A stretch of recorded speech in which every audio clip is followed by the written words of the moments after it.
حضرات محترم،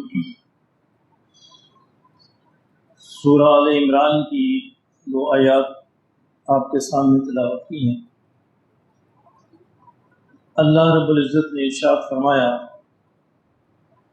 وَلَا تَحْسَبَنَّ الَّذِينَ قُتِلُوا فِي سَبِيلِ اللَّهِ أَمْوَاتًا، اور تم یہ خیال بھی نہ کرو، گمان بھی نہ کرو ان لوگوں کو جو اللہ کے راستے میں قتل کر دیے گئے، شہید ہو گئے، کہ وہ مردہ ہیں، کہ وہ فوت ہو گئے ہیں۔ بل احیاء عند ربہم، لیکن وہ اپنے رب کے ہاں زندہ ہیں۔ یرزقون، صرف زندہ نہیں، ان کا رب انہیں خصوصی رزق بھی عطا فرماتا ہے۔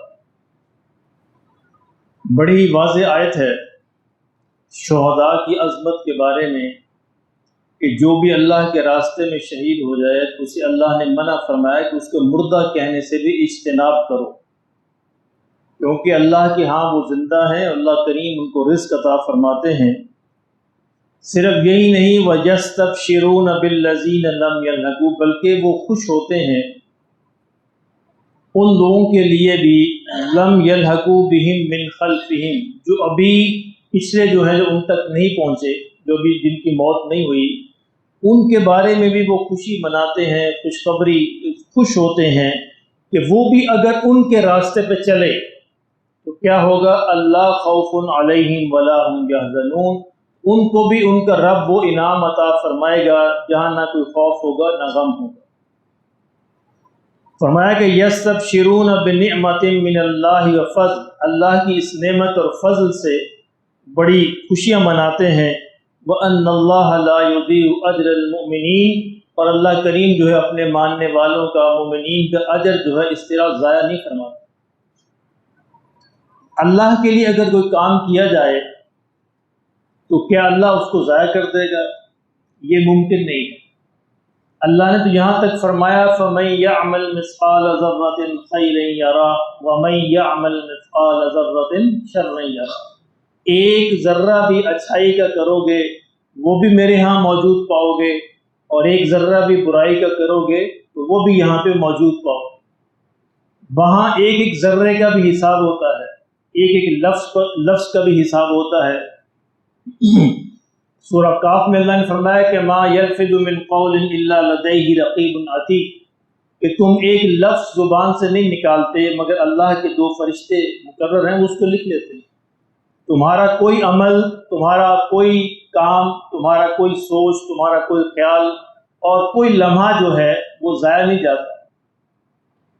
جو شہداء ہیں، شہداء کے بارے میں حدیث میں آیا کہ نبی صلی اللہ علیہ وسلم ارشاد فرمایا، جس کا مفہوم یہ ہے کہ شہید کو اتنی لذت اور مزہ آتا ہے اللہ کے راستے میں اپنی جان دینے کا کہ شہید یہ چاہے گا قیامت کے دن کہ اس کو دوبارہ سے وہ جان دی جائے، وہ پھر شہید ہو جائے، وہ پھر اللہ اس کو زندگی دے، وہ پھر اللہ کے راستے میں قربان کر دے، پھر اللہ زندگی دے، پھر اللہ کے راستے میں قربان کر دے۔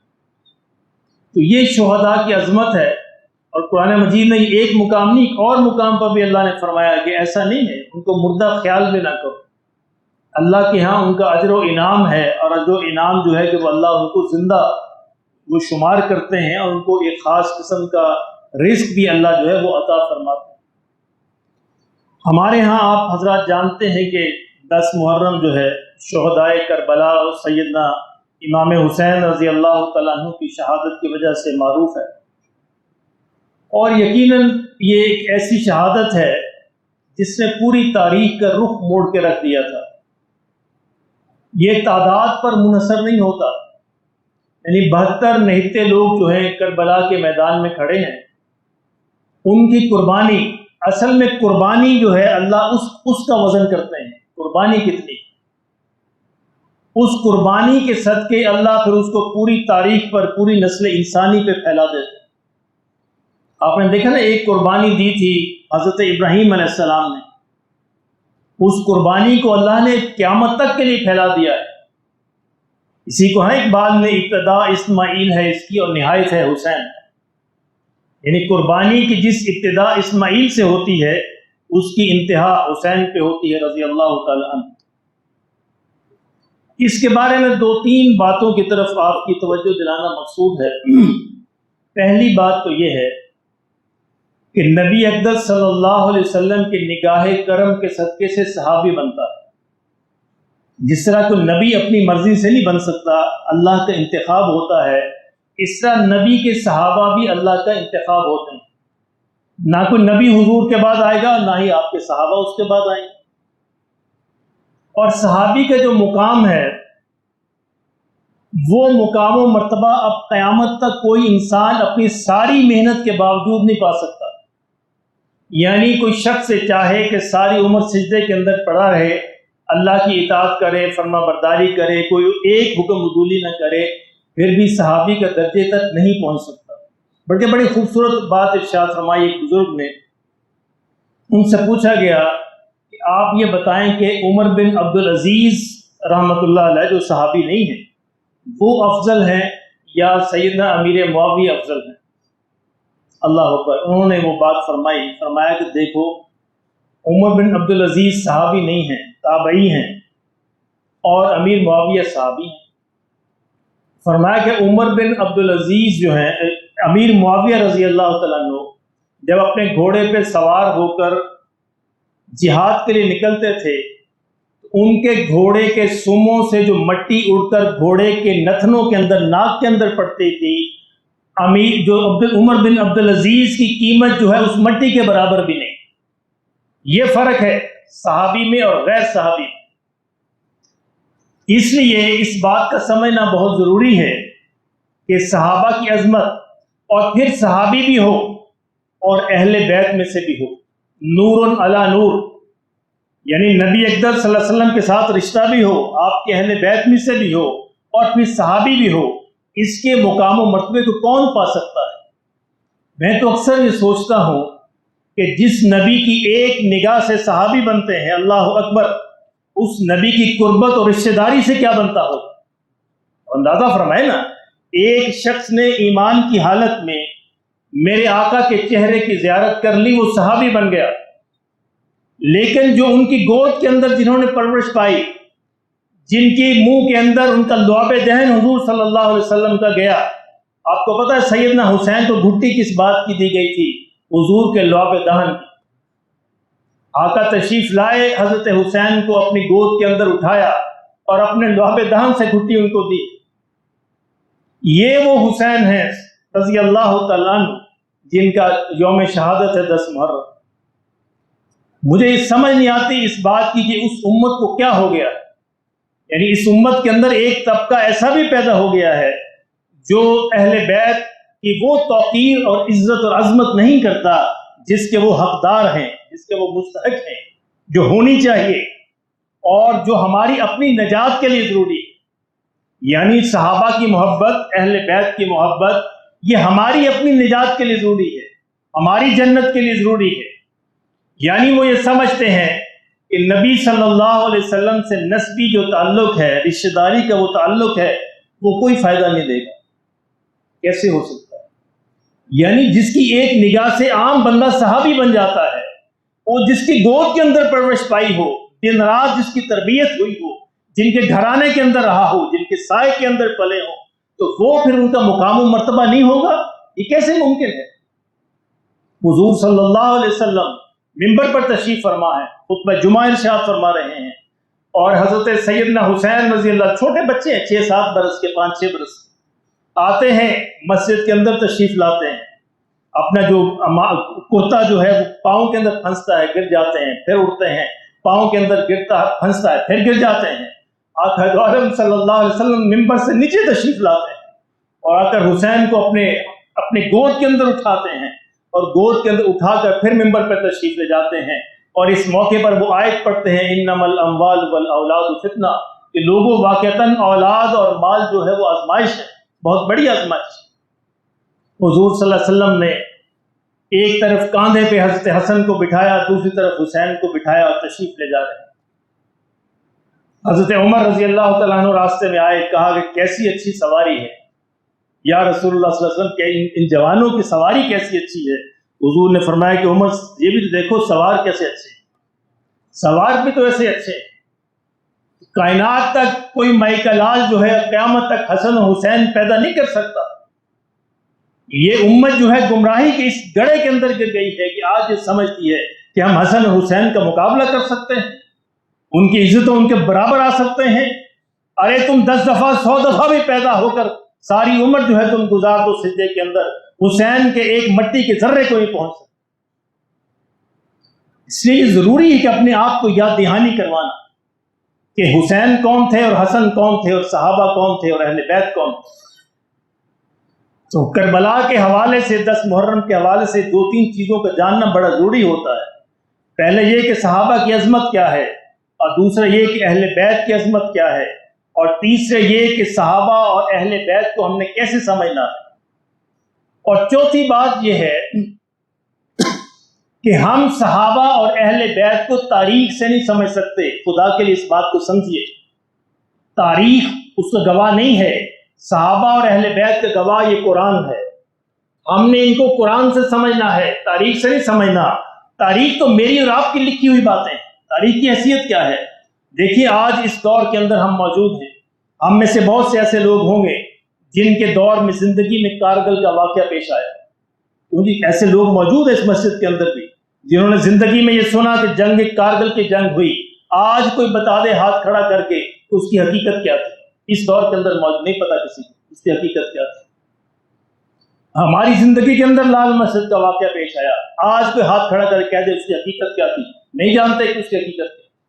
اور کتنے واقعات ہیں، کتنے ہی واقعات ہیں ضیاء الحق کے دور سے لے کر آج تک، جو واقعات ہماری آنکھوں کے سامنے پیش آئے. ہم نے سنے بھی، ہم نے دیکھے بھی، ہم نے سمجھے بھی، ہم نے پڑھے بھی، لیکن ہر بندے کی رائے مختلف ہے. ہر بندہ تاریخ لکھے گا ان واقعات کی تو مختلف لکھے گا. میں اپنے حساب سے لکھوں گا، دوسرے صاحب اپنے حساب سے لکھیں گے، تو تیسرا بندہ اپنے حساب سے لکھے گا. تو تاریخ لوگوں کے واقعات ہوتے ہیں، لوگوں کی رائے ہوتی. اس لیے جو یہ چاہتا ہے کہ صحابہ کو یا اہل بیت رضوان اللہ علیہم اجمعین کو تاریخ سے سمجھے، وہ ہمیشہ گمراہ ہوگا. تاریخ میں ساری جھوٹی سچی ساری باتیں ملیں، اس کو سچ نہیں مل سکتا. اس لیے ان کو سمجھنا ہے تو پھر اس کتاب سے سمجھنا پڑے گا جو اللہ رب العزت کی نازل کردہ کتاب ہے، جس کے اندر کوئی شک نہیں، جس کا آغاز ہی یہاں سے ہوتا ہے لا ریب فیہ، جس کے اندر شک و شبہ کی کوئی گنجائش موجود نہیں. اور صحابہ اور اہل بیت کی عظمت کا گواہ جو ہے اللہ کا کلام. اسے عام طور پر لوگ وہی گمراہی کا شکار ہوتے ہیں جو ان ہستیوں کو تاریخ سے سمجھتے ہیں. اس لیے سمجھنے کی بات یہ ہے کہ تاریخ سے ان ہستیوں کو نہیں سمجھنا. ہم نے سمجھنا ہے تو کس سے سمجھنا ہے؟ قرآن سے سمجھنا ہے.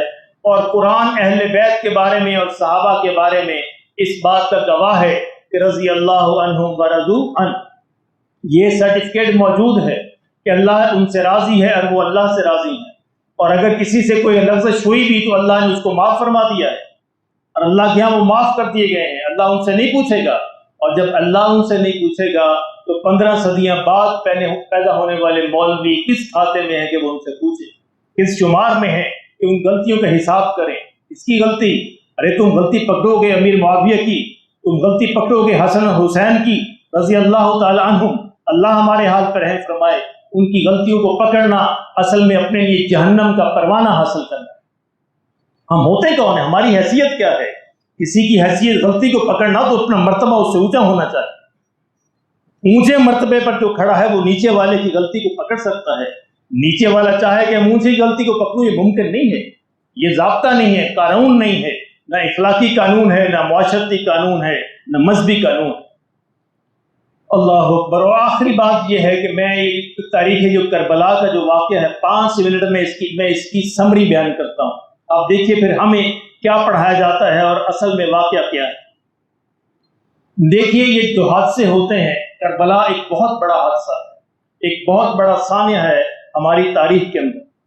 اور کسی نے کہا ہے کہ وقت کرتا ہے پرورش برسوں، وقت کرتا ہے پرورش برسوں، حادثہ ایک دم نہیں ہوتا.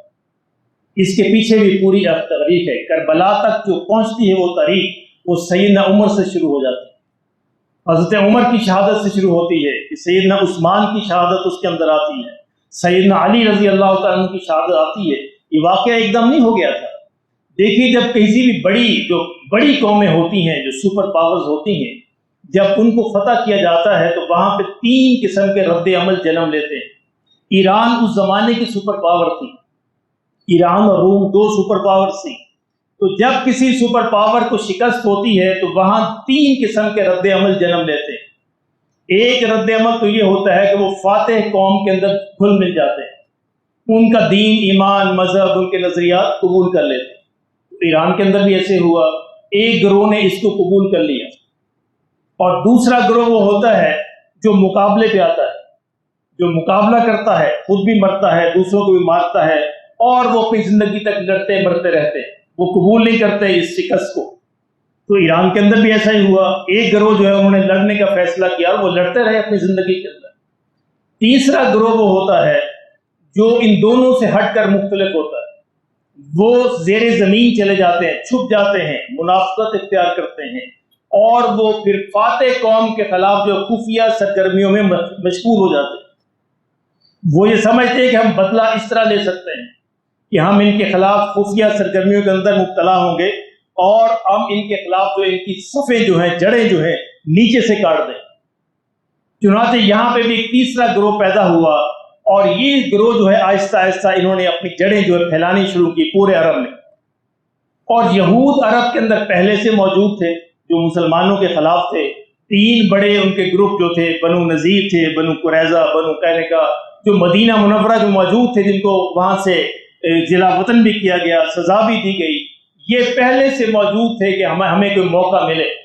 انہوں نے اس کو پوری سپورٹ حاصل تھی یہود کی، انہوں نے پوری مدد کی ان کی، ان منافقین کی۔ چنانچہ یہ منافقین یہود کے اس مدد کے بل بوتے پر انہوں نے سیدنا عثمان رضی اللہ تعالیٰ عنہ کو گھیراؤ کیا اور یہ کہا کہ آپ استعفیٰ دے دیں، ریزائن دیں آپ۔ حضرت عثمان نے کہا کہ اگر میں نے ریزائن دے دیا تو آنے والے خلفاء کے لیے رسم بن جائے گی، جو بھی اٹھے گا تھوڑا سا ایک گروپ بنائے گا اور کہے گا ریزائن دے دو۔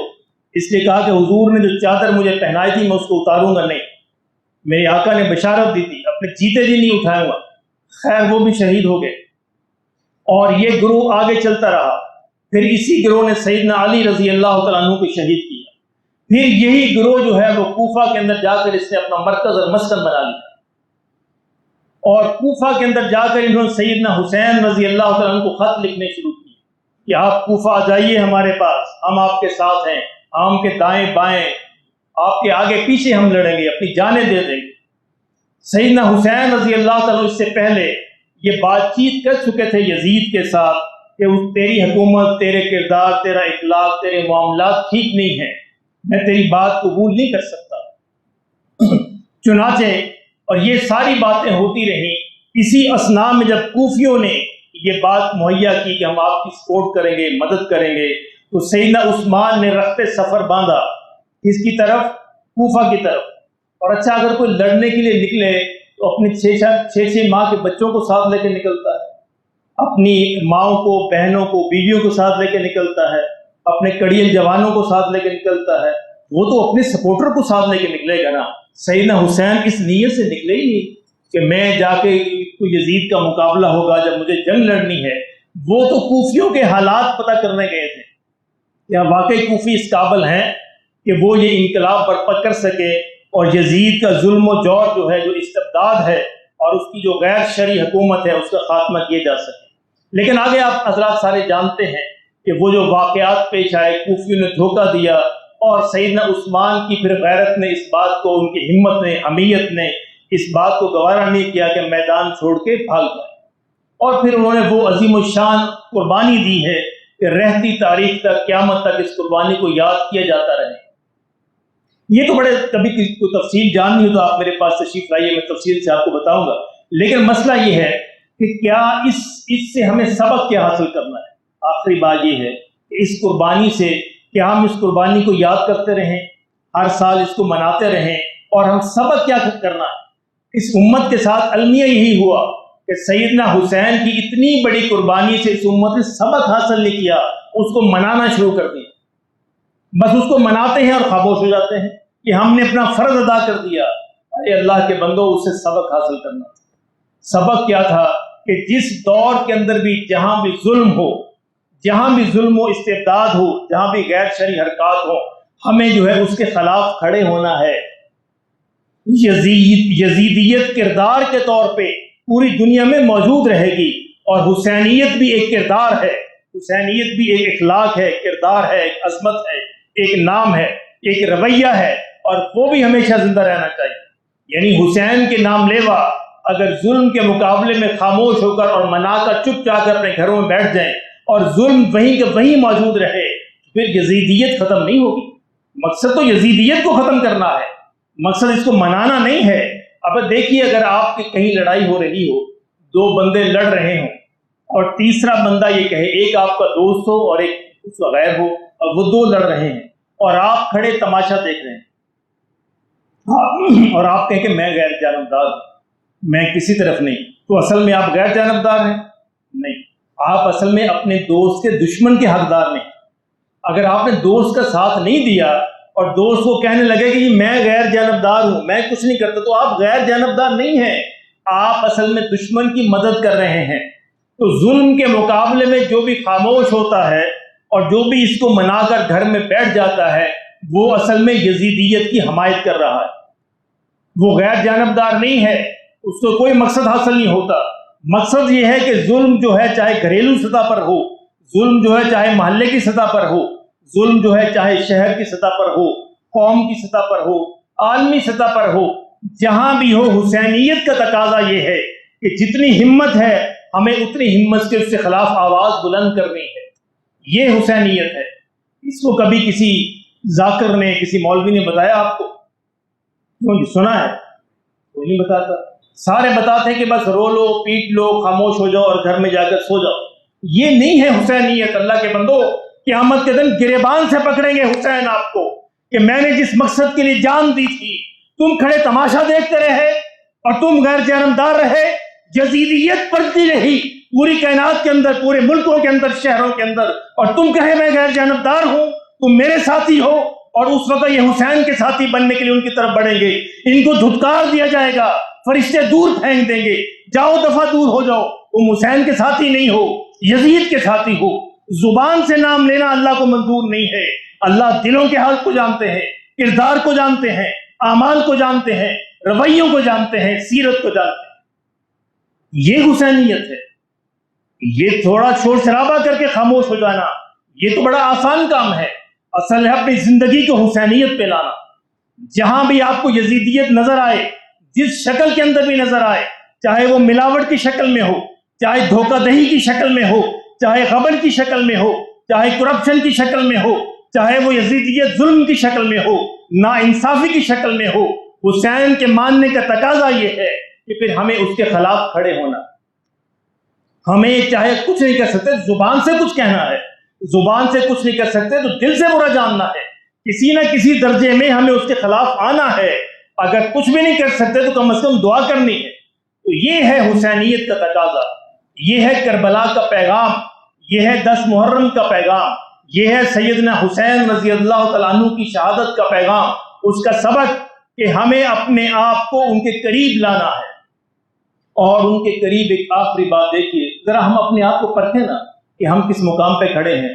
حسین کا نام لینا تو بڑا آسان ہے، اللہ اکبر، میرے ماں باپ آپ پہ قربان، حسین کا نام لینا بڑا آسان ہے، لیکن حسین کے نقش قدم پہ چلنا بڑا مشکل ہے۔ اللہ اکبر، تلواروں کی چھاؤں ہے، یعنی کربلا کے میدان میں تلواروں کی چھاؤں ہے، عصر کی نماز کا وقت ہو جاتا ہے، اسی حال میں حسین چھوڑ دیتے ہیں نماز کو۔ کیوں جی بتائیے، نماز کو چھوڑتے ہیں، تلواریں برس رہی ہیں، چاروں طرف دشمن سر پر ہیں، اور حسین اسی حال میں اللہ اکبر کی صدا باندھ لیتے ہیں۔ عین حالت نماز میں آپ کو شہید کیا جاتا ہے، حالانکہ گنجائش موجود ہے، جنگ میں گنجائش موجود ہے نماز کو مؤخر کرنے کی، نماز کو قضا کرنے کی گنجائش بھی موجود ہے، لیکن یہ حسین ہے رضی اللہ تعالیٰ عنہ، میرے نبی کے نواسہ ہے، محمد کا نواسہ ہے، معمولی شخصیت نہیں ہے۔ یہ اگر نماز قضا کر دیتا تو پوری امت کی نمازیں قضا ہو جاتی۔ حسین نے اس موقع پر اپنی نماز کو ادا کر کے سبق دیا ہے۔ مسلمانوں، نماز کسی حال میں قضا نہیں ہونی چاہیے۔ آج حسین کے نام لیوا کتنی نمازیں ہیں جن کی حفاظت کرتے ہیں۔ باقی ساری باتیں چھوڑیے، ظلم و جور کو چھوڑیے، ہر بات کو چھوڑیے، اپنے آپ کو صرف ایک پیمانے پہ چیک کر لیجئے، کیا ہماری زبانوں کو زیب دیتا ہے کہ میں حسین کا نام لیں، نمازیں بھی چھوڑیں اور حسین کا نام بھی لیں، نمازیں بھی چھوڑیں اور حسینیت کے نعرے بھی لگائیں؟ یہ زیب نہیں دیتا، یہ وہ منافقت ہے جس کے بارے میں قیامت میں پوچھا جائے۔ تو میرے کہنے کا مقصد یہ تھا کہ اگر ہم 10 محرم کو ہمیں صرف ایک نقطے پر اپنے آپ کو یاد دہانی کروا لیں کہ ہمیں نماز کسی حال میں نہیں چھوڑنی، یہاں بھی ظلم ہو، ناانصافی ہو اور یہاں بھی کوئی غلط کام ہو، غیر شرعی حرکت ہو، ہمیں کسی نہ کسی درجے میں، چاہے ہاتھ سے یا زبان سے یا دل سے، اس کو برا جاننا ہے۔ اگر ہم برا نہیں جانتے اور اگر ہم کچھ بھی نہیں کرتے تو اس کا مطلب ہے ہم یزیدیت کا ساتھ دے رہے ہیں۔ یزید کو گالیاں نکالنے سے کام نہیں بنے گا، یزیدیت کو ختم کرنا پڑے گا، یزیدیت کے مقابلے پہ آنا پڑے گا، اور حسین کا نام لے کر بھی کام نہیں بنے گا جب تک حسین کے نقشے قدم پر نہیں چلیں گے۔ اور نقشے قدم پہ چلنے کا پہلا درجہ کیا ہے؟ نماز ہے، اور آخری درجہ کیا ہے؟ وہ بھی نماز۔ کیوں جی؟ نماز ہر حال میں پڑھی نا۔ اور سیدنا علی شہید کیسے ہوئے ہیں؟ نماز پڑھنے جا رہے تھے، عین مسجد کے دروازے میں فجر کی نماز کا وقت تھا، جب عبد الرحمن جو ملعون ہے اس نے حملہ کیا اور سیدنا علی شہید ہوئے۔ عمر کیسے شہید ہوئے؟ نماز کی حالت میں۔ تو نماز اتنی معمولی ہم نے سمجھ لی کہ جن کے لیے عمر نے جان دی، علی نے جان دی، حضرت حسین نے جان دی، ہم نے اتنی معمولی سمجھ رکھا ہے کہ ہم چاہیں تو پڑھ لیں، چاہیں تو نہ پڑھیں۔ اگر ہمارے چاہنے نہ چاہنے سے ہوتا تو کیا ان ہستیوں کو معلوم نہیں تھا کہ نماز کے بارے میں چاہنے نہ چاہنے کا عمل ہے؟ ہم بھی چلے آگے پیچھے کر دیتے ہیں۔ میرے محترم دوستو، اللہ ہمیں گریبان سے پکڑ کے پوچھے، اللہ ہمارے حال پر رحم فرما دے۔ اگر اللہ نے ہماری گریبان پکڑ لیے تو قیامت کے دن اللہ کی قسم، میرے رب کی قسم، کوئی چھڑانے والا نہیں ہوگا۔ چھڑانے والے تو یہ تھے، اس حسن تھے، حسین تھے، فاطمہ تھی، علی تھے، عمر تھے، عثمان تھے، ابوبکر تھے، سید المرسلین آقا دو عالم صلی اللہ علیہ وسلم تھے، لیکن ہم نے ان کا نقش قدم ہی چھوڑ دیا، تو کیا وہ ہمیں چھڑائیں گے؟ اپنے آپ سے سوال کیجئے گا۔ اللہ مجھے بھی سمجھ نصیب فرمائے، آپ کو بھی سنت عطا فرمائے۔